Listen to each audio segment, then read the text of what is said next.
الحمد لله شرفنا على سائر الأمم برسالات من اختص من بين الأنام بجوامع الكلم وجواهر الحكم، وصلى الله عليه وعلى آله وصحبه وبارك وسلم. ونطق اللسان بمدحه ونسف القلم. أما بعد فأعوذ بالله من الشيطان الرجيم. بسم الله الرحمن الرحيم.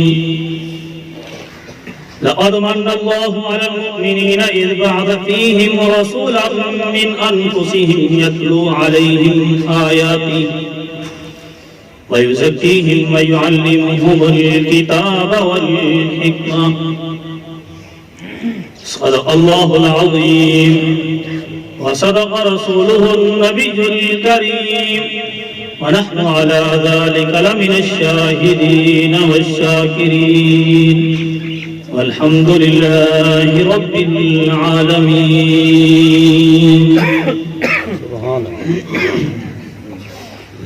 حضور آئے تو سر آفرینش پا گئی دنیا، حضور آئے تو سر آفرینش پا گئی دنیا، اندھیروں سے نکل کر روشنی میں آ گئی دنیا. بجھے چہروں پہ نور آیا، ستے چہروں سے زنگ اترا. حضور آئے تو لوگوں کو جینے کا شعور آیا. معزز سامعین گرامی، عزیزان محترم، تمام حضرات محبت سے درود شریف اللہم صلی علی محمد.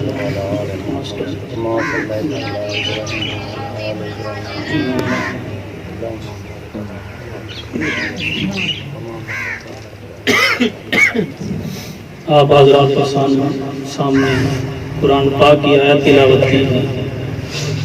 لقد من الله على المؤمنين إذ بعث فيهم رسولا من أنفسهم يتلو عليهم آياته. اللہ رب العزت اس میں فرما رہے ہیں کہ ہم نے لوگوں پر ایک احسان کیا ہے. لقد من الله على المؤمنين إذ بعث فيهم رسولا من أنفسهم يتلو عليهم آياته وَيُزَكِّيهِمْ وَيُعَلِّمُهُمُ الْكِتَابَ وَالْحِكْمَةَ کہ ہم نے لوگوں کے اوپر ایک احسان کیا ہے کہ ان کو ایک رسول بھیجا ہے، ان پر ایک رسول بھیجا ہے، تمہیں میں سے ایک رسول کو بھیجا ہے تاکہ تمہیں جو ہے کتاب میں سے پڑھ کر تلاوت سنائے اور حکمت کی باتیں سکھلائے. کیا حکمت کی باتیں سکھلائے. تمہیں میں سے ایک رسول کو بھیجا ہے. لقد من الله على المؤمنين إذ بعث فيهم رسولا من أنفسهم يتلو عليهم آياته ويزكيهم ويعلمهم الكتاب والحكمة. کہ تم اس سے پہلے جو تھے وہ گمراہی میں تھے. ذرا تھوڑا سا پیچھے چلے جاتے ہیں. جب آپ صلی اللہ علیہ وسلم کی آمد سے پہلے اسی آیت میں دو باتوں کا ذکر کیا ہے. ایک تو حضور کی آمد سے پہلے کیا عالم تھا، اور آپ صلی اللہ علیہ وسلم کا دنیا کے آنے کے بعد کیا انقلاب آیا. آپ صلی اللہ علیہ وسلم جب دنیا میں تشریف نہیں لائے تھے اس وقت کیا عالم تھا. جہالت کا یہ عالم تھا، گھٹا ٹوپ اندھیرے تھے، ظلم و ستم اور بربریت عام تھی. ایک پیالے کے پانی پر جھگڑا ہوتا تھا. جہلیت اتنی تھی، بھائی بھائی کو قتل کر رہا تھا. ایک کنویں پر کہ پہلے میرا جانور پانی پیے گا، دوسرا کہتا نہیں پہلے میرا جانور پانی پیے گا. سالوں سال لڑائیاں ہوتی. تو کیا کہتے ہیں کہ جب رات ہوتی ہے، تاریکی ہوتی ہے، اندھیرا ہوتا ہے، اندھیرا چھا جاتا ہے، اس کے بعد چور چوری کے لیے نکل جاتے ہیں، ڈاکو اپنے ڈاکے کے لیے نکل جاتے ہیں. تو اس وقت برائی جو ہے عام ہو جاتی ہے. حضرت عیسیٰ کے بعد آپ صلی اللہ علیہ وسلم کا دنیا میں تشریف آوری تک قبل 500 سال کا وقفہ تھا، اور یہ 500 سال اندھیرے میں ڈوبی ہوئی تھی۔ 500 سال اتنا اندھیرا تھا، ظلم و ستم اور بربریت عام تھی کہ جب اندھیرا چھاتا ہے تو لوگ تمنا رکھتی ہیں کہ روشنی ہو، تڑپ رکھتی ہیں کہ روشنی ہو، یہ ظلم ختم ہو۔ تو پھر روشنی اس صورت میں ہوئی کہ آپ صلی اللہ علیہ وسلم کی دنیا میں تشریف آوری ہوئی۔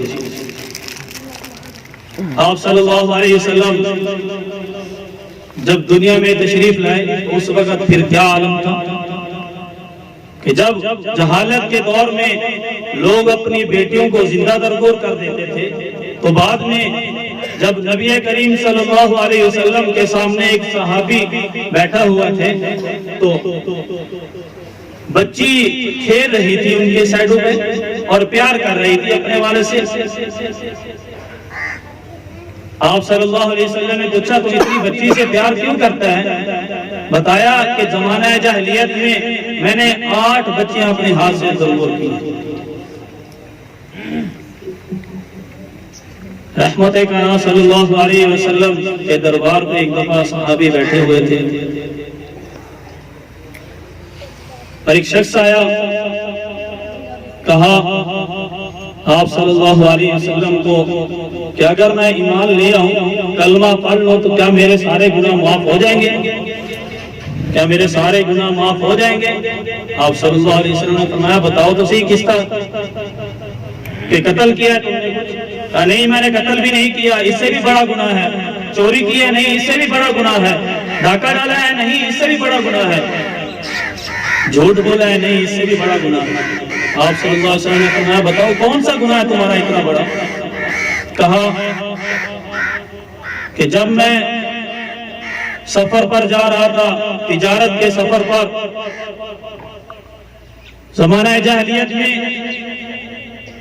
لوگ اپنی بچیوں کو زندہ درگور کر دیتے تھے، اور میں جب سفر پر جا رہا تھا اپنی بیوی کو تلقین کی، وصیتیں کی کہ جب اگر تو بچہ پیدا ہو، لڑکا ہو تو اس کا خیال رکھنا، اس کو عزت دینا، عظمت دینا، اور اگر لڑکی پیدا ہو تو پھر میرے آنے سے پہلے ہی اسے زندہ درگور کر دینا، تاکہ کل کلا کو یہ نہ کہے کہ یہ فلاں کی بچی ہے۔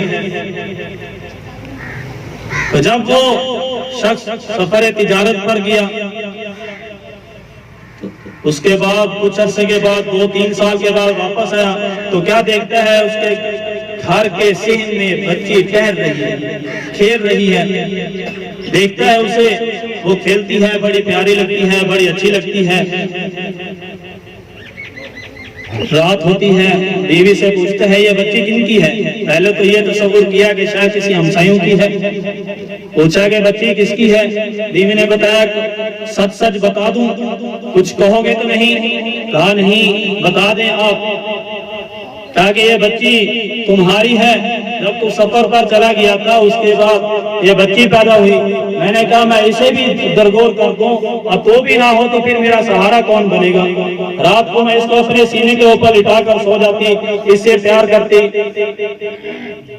تو وہ شخص کہنے لگا کہ ساری رات میں کروٹیں بدلتا رہا کہ صبح جب میں ان قریش کے محفل میں بیٹھوں گا، ان کفار کی محفل میں بیٹھوں گا، ابو لہب کیا کہے گا کہ تیرے گھر میں ایک بیٹی ہے۔ اٹھا، ایک رسی لی اور اسے بہر جا کر جو ہے وہ رکھ دیا۔ کروٹیں بدلتا رہا، بیوی پوچھتی ہے کیا بات ہے، نیند نہیں آ رہی؟ کہا کہ نہیں۔ صبح ہوئی، بیوی سے کہا کہ اسے نہلا دھلا دو تاکہ اسے میں جو ہے اپنے ننیحال میں لے جاؤں، اپنے ننیحال میں لے جاؤں۔ اسے نہلایا دھلایا، اور جب اسے اپنے ساتھ لے کر گیا جنگل میں، بیاباں میں، تو گڑھا کھودنے لگا اس کے سامنے، بچی کے سامنے۔ بچی نے دیکھا کہ دھوپ بہت ہے، تپش ہے، گرمی ہے، باپ کو پسینہ آ رہا ہے۔ کہا کہ ابا تجھے میں ہوا نہ دے دوں، تیرا پسینہ صاف نہ کر دوں؟ لیکن وہ شخص آپ صلی اللہ علیہ وسلم کو یہ سارا واقعہ بتا رہا تھا. کہا کہ اس وقت میں مجھے ترس نہیں آیا. بچی نے میرا پسینہ صاف کیا، پسینے سے شرابور تھا، گرمی کی شدت تھی، لیکن اس کے باوجود مجھے رحم نہیں آیا. میں گڑھا کھودتا رہا. جب گڑھا کھود لیا تو میں نے بچی کو پکڑا اور اس کے اندر گڑھے کے اندر ڈال دیا. گڑھے کے اندر ڈال دیا تو کیا دیکھا کہ بچی روتی ہے، کہتی ہے ابا اگر تو نے مجھے اسی طرح ہی گڑھے کے اندر ڈالنا تھا تو مجھے پہلے بتاتا کہ میں اپنی والدہ سے مل کر کو آیا، اپنی والدہ سے مل کر کو آیا. بچی دعائیاں دیتی ہے لیکن پھر بھی اسے ترس نہیں آیا. تو میں نے اس کے سینے کے اوپر ایک چٹان رکھ دی، اس کے بعد اس کے اوپر مٹی ڈال دی. آج تک رات کو مجھے خواب میں وہی چیخ و پکار جو ہے سنائی دیتی. تو جب آپ صلی اللہ علیہ وسلم دنیا میں تشریف لائے تو پھر بیٹیوں کو عزت دی. تب حضرت فاطمہ آپ صلی اللہ علیہ وسلم سے ملنے کے لیے آتی تو آپ صلی اللہ علیہ وسلم کھڑے ہو جاتے. اور جب زمانہ جاہلیت تھا تو اس وقت کیا حال تھا، اب دیکھیں اب کیا ہے. تو پیغمبر کا انقلاب ایسا آیا کہ جو پانی کے اوپر جھگڑتے تھے وہی صحابہ ایک دوسرے کے لیے جان قربان کر رہے ہیں. غزوہ یرموک کے موقع پر، جنگ یرموک پر صحابہ کرام پیاس کی شدت سے لیٹے ہوئے ہیں، شہید ہو رہے ہیں. ایک بھائی ان کی تلاش کے لیے آتا ہے کہ جب ایک صحابی کے پاس جاتا ہے پانی لے کر، وہ کہتا ہے نہیں پہلے میرے دوسرے بھائی کو دو. جب دوسرے بھائی کے پاس جاتا ہے وہ کہتا ہے نہیں پہلے میرے اس بھائی کو دو. جب اس کے پاس جاتا ہے تو وہ شہید ہو جاتا ہے. جب واپس آتا ہے دوسرے کے پاس وہ بھی شہید ہو جاتا ہے. جب پہلے کے پاس آتا ہے تو وہ بھی شہید ہو جاتا ہے. تو یہ عالم تھا. اور پہلے زمانہ جاہلیت میں آپ صلی اللہ علیہ وسلم سے پہلے کیا عالم تھا کہ اس وقت ہزاروں سال لڑائیاں چل رہی تھیں اور اب ایک دوسرے پر جان نشاور کر رہے ہیں. تو آپ صلی اللہ علیہ وسلم کا دنیا میں آنا ایک انقلاب ہے اور ہمارے لیے ایک تعلیم ہے اور یہ ہمارے لیے ایک باعث رحمت ہے. اللہ پاک جو ہے ہمیں آپ صلی اللہ علیہ وسلم کے نقش قدم پر چلنے کی توفیق عطا فرمائے. وآخر دعوانا